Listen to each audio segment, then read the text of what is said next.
Exploring Distributions and Relationships in Python. Welcome! Today we will learn how to look at and analyze data, how things are spread out, and how they connect. Knowing these skills helps you understand patterns, spot outliers, and make better decisions with data.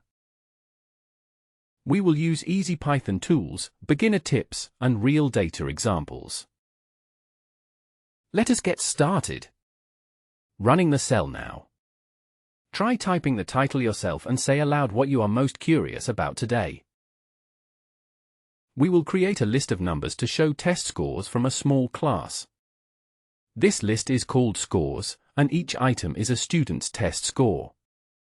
When we print, we can see the data we are working with. Running the cell now.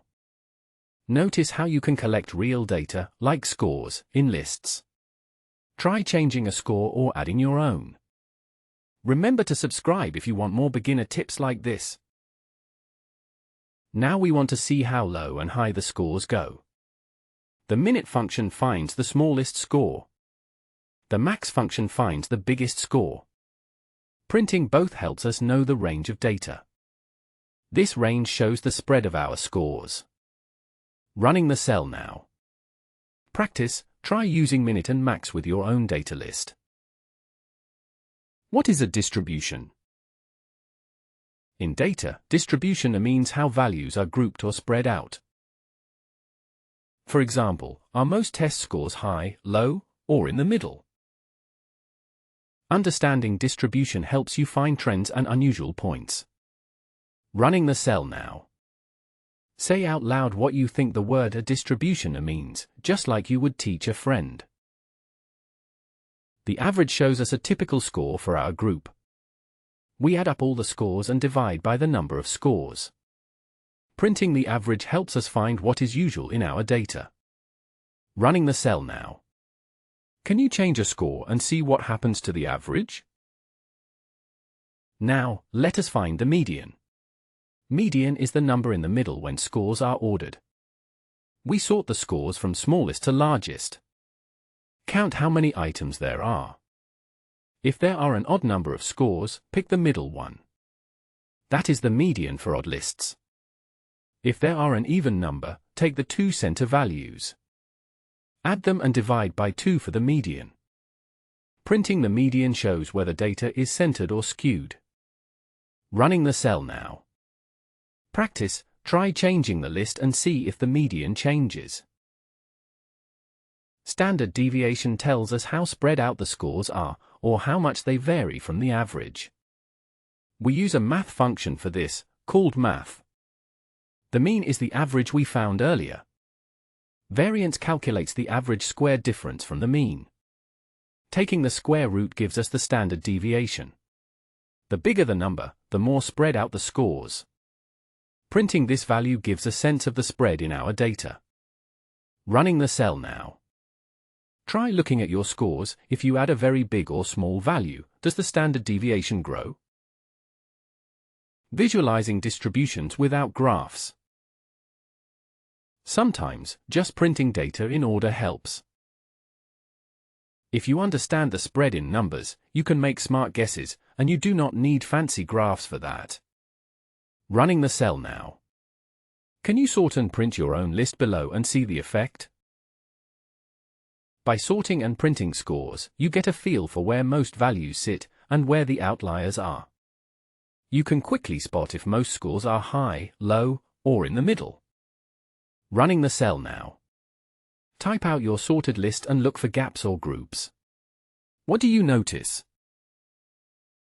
Sometimes, one value happens more often than others. That is called the mode. The counter tool quickly counts how many times each score shows up. We can find which score is most common and how many times it appears. This gives us the mode of our data. It is useful for spotting popular choices or frequent numbers. Running the cell now.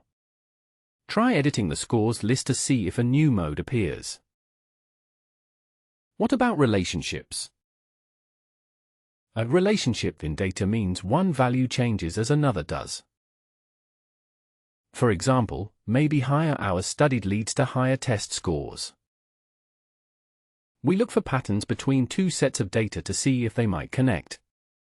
Running the cell now. Think, can you list two things in your life that rise or fall together? We will now add another list. This shows how many hours each student studied. Each number matches a score from earlier, one for each student. Now we have two lists to compare. Seeing both side by side helps us ask, do more hours connect to higher scores? Running the cell now. Practice, try changing some hours to see how it might shift your scores. Here, we zip the two lists together. Each pair shows a student's hours studied and the score earned. Looking at these pairs helps us spot patterns, like if more hours might mean a bigger score. Running the cell now. Make your own paired list. Imagine what it would show for you and your friends. To check if more study time means better scores, we use something called correlation. First, we make a simple mean function, since we need the average value. The correlation formula finds out if the two lists move together. Mean finds the average for both lists. We subtract each value from the average and multiply the results for matching pairs. Math helps us combine these steps and get our answer. A positive correlation means when one value grows, so does the other. A negative one means one goes up as the other goes down. Now, the actual calculation uses all this to tell us if hours and scores move together. The result is close to 1 for strong positive connections, close to -1 for negative, and near 0 if there is little relationship. Printing shows if studying more is likely to help scores in this group.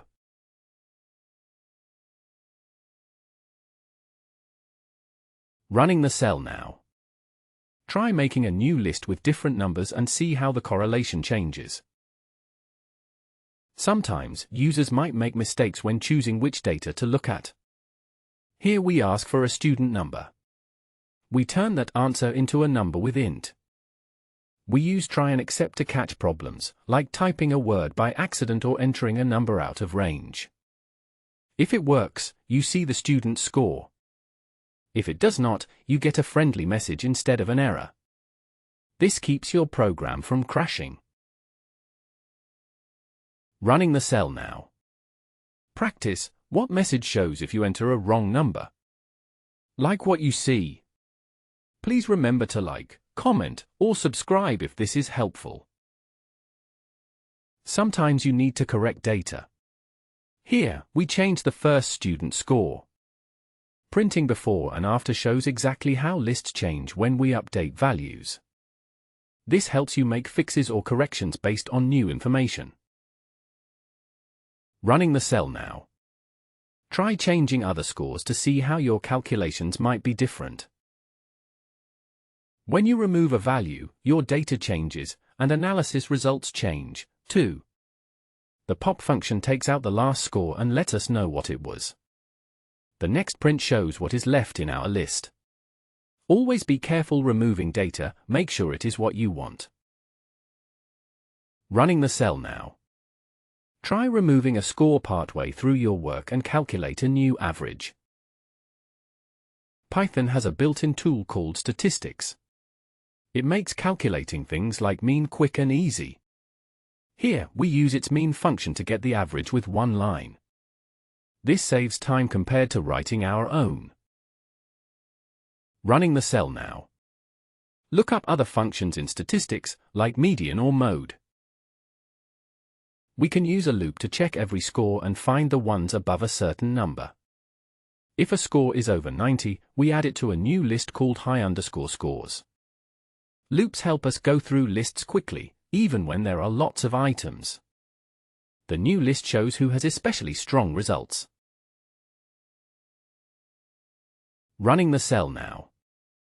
Try picking a different cutoff value and see who makes the list. A list comprehension is a shortcut for making lists in one line. This example finds all scores that are at least 80. It does the same as a loop, but it is lightning fast to write and read. Running the cell now. Try making your own comprehension for scores less than 85. When your data is paired, sorting can help you see patterns. Here, we sort our pairs by hours studied so it is easier to spot changes along with scores. Sorting makes big data sets easier to view and compare. Running the cell now. Try sorting by different features or in reverse order. Let us practice with new data, survey ages and satisfaction scores. Each spot in the satisfaction list matches an age from the first list. This could be from a real survey or poll. Running the cell now. What kind of patterns might you expect in these data? Now, let us see if older people in our data tend to report higher or lower satisfaction. The correlation result tells us how strongly, if at all, age and satisfaction move together in this survey. Running the cell now. Can you predict the sign of correlation before you run this code? For our mini project, let us turn our statistics into a function. The summarize function prints out the minute, max, mean, median, standard deviation, and mode for any list you give it. It uses the tools we learned, including built-in statistics and counter. We try this out on the ages data first. An extra print makes things neat and readable. We do the same for satisfaction next. Using functions like this saves time and makes your code reusable.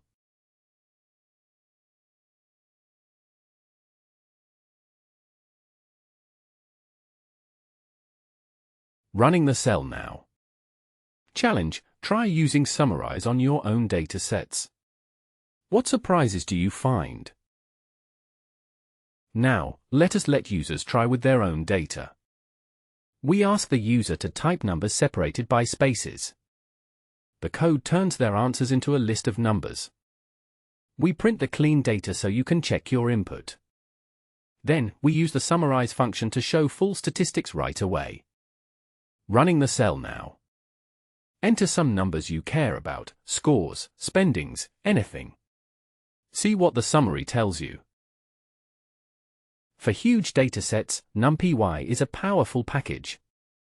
It handles arrays quickly and uses much less code for statistics like mean or standard deviation. If you work with lots of numbers, NumPy will make things way faster and easier. Running the cell now. Try making a NumPy array with different data and see how quickly you get results. It is common to get errors if you try math on empty lists. Here, we try to get an average from an empty list. The try and except stops the code from crashing and gives a helpful message instead. Always think about what happens if your data is missing or empty. Running the cell now. What other errors have you bumped into with data? Try typing them and learn from the messages. Sometimes, a strange value, called an outlier, can change your analysis a lot. A common way to filter outliers is to remove numbers more than 2 standard deviations from the mean. This gives you a trimmed list that may show the real trend better. You can change the number, like from 2 to 3, to adjust how strict the filter is. Running the cell now. Try modifying the outlier filter and notice what gets left in or out. For a quick challenge, let us write a small function that finds the range of a list. Range means the biggest value minus the smallest value. This tells you the total spread of a dataset. Try using your function on different lists. Running the cell now. Can you think of other stats to turn into a function? Try it now. Recap: what did we learn? Distributions show how data is spread. Relationships reveal how two things move together. We calculated, filtered, and combined data in Python. Safe coding protects against errors and bad inputs. Mini projects help connect all the skills together. With these basics, you can understand almost any data set you run into. Running the cell now. Practice: explain to a friend what distribution and relationship mean in your own words. Thanks for learning with us.